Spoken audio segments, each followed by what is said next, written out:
Boston Bruce here, Operation No Time to Die. And the war is over.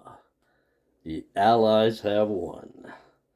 And I guess the final score, from what I'm told, is 15-12-1 with an Allied victory. The Axis in second, Comintern in third.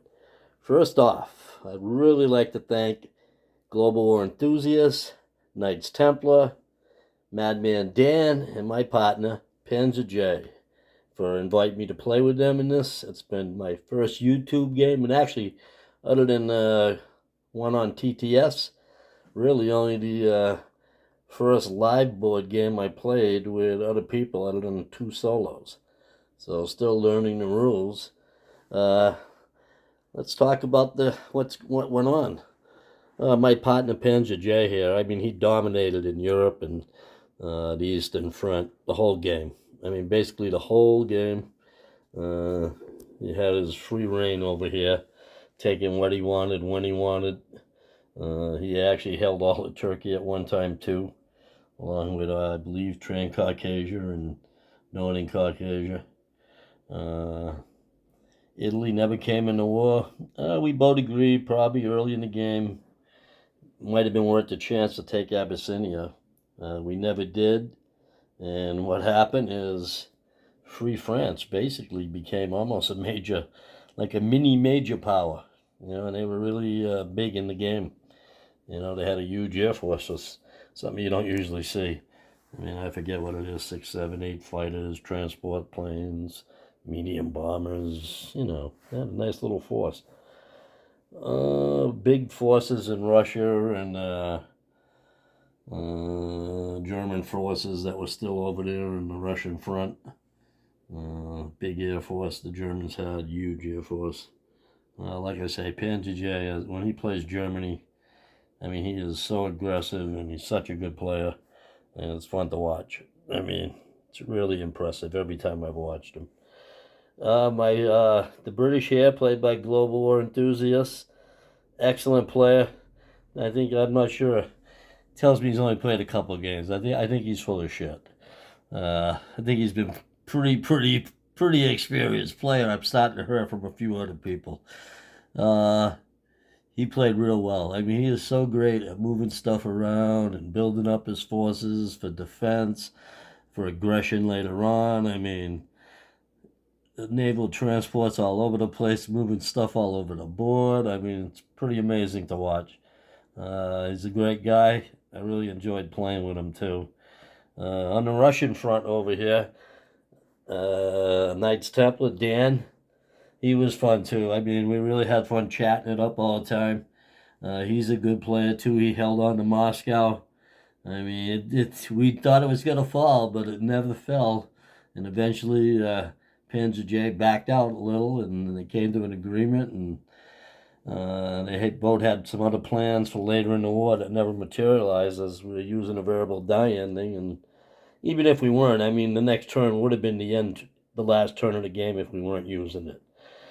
Over here in the CCP, I mean, he tried to make a move late in the game with them, and in reality, it helped the Chinese in a way, the KMT, because they were able to take Shenxi, which flipped them to a major power that turn. Like I said, Global War Enthusiasts over here had a big force in Calcutta that was moving around. Anzacs got built up strong. Now I'm going to talk about my poor play. Oh, now let's get the insane Hoshi. I mean, Madman Dan's insane. I mean, the things he comes up with, the moves he makes.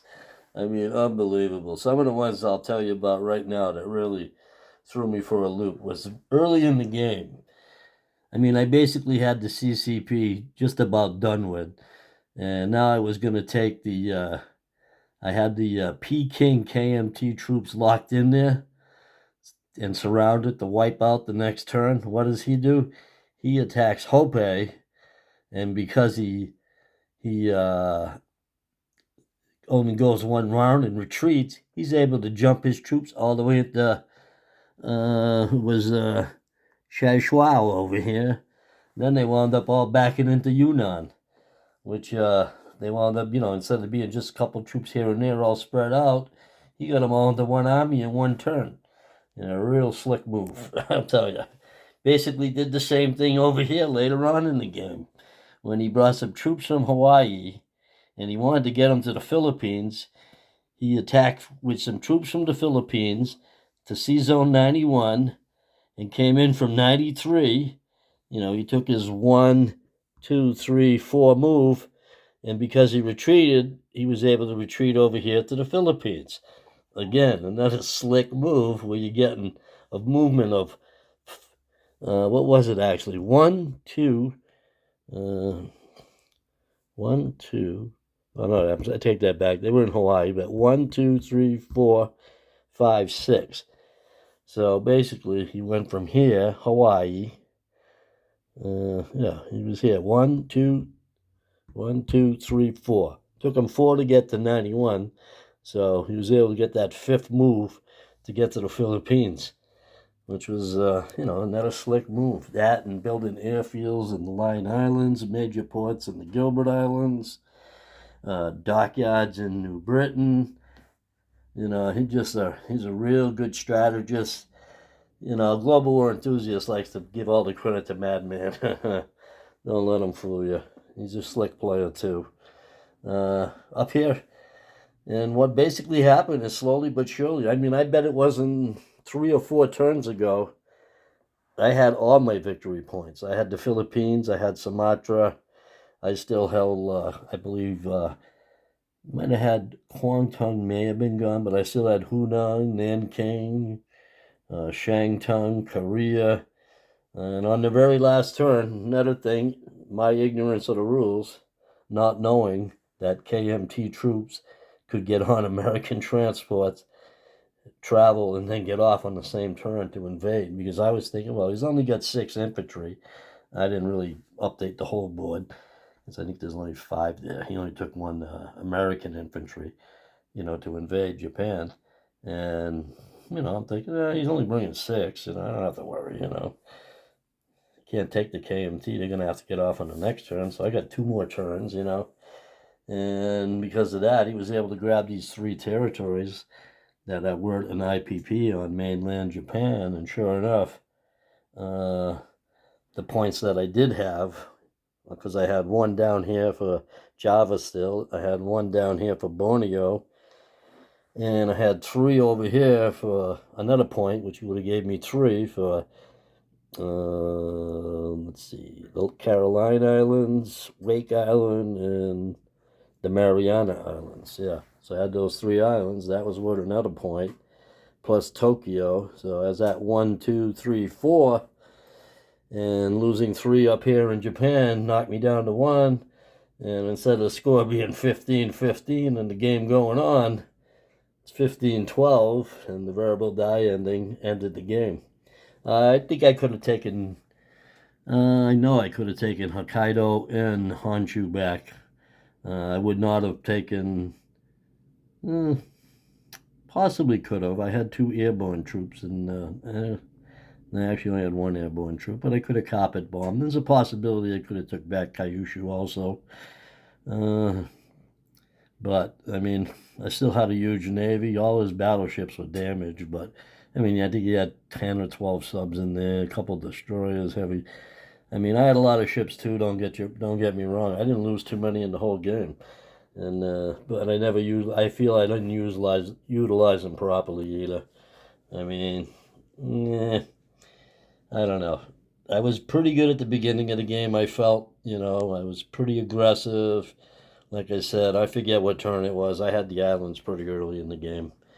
The English at one time had a navy here, and when I dropped down a bunch of cruisers, they just hightailed it to the Med.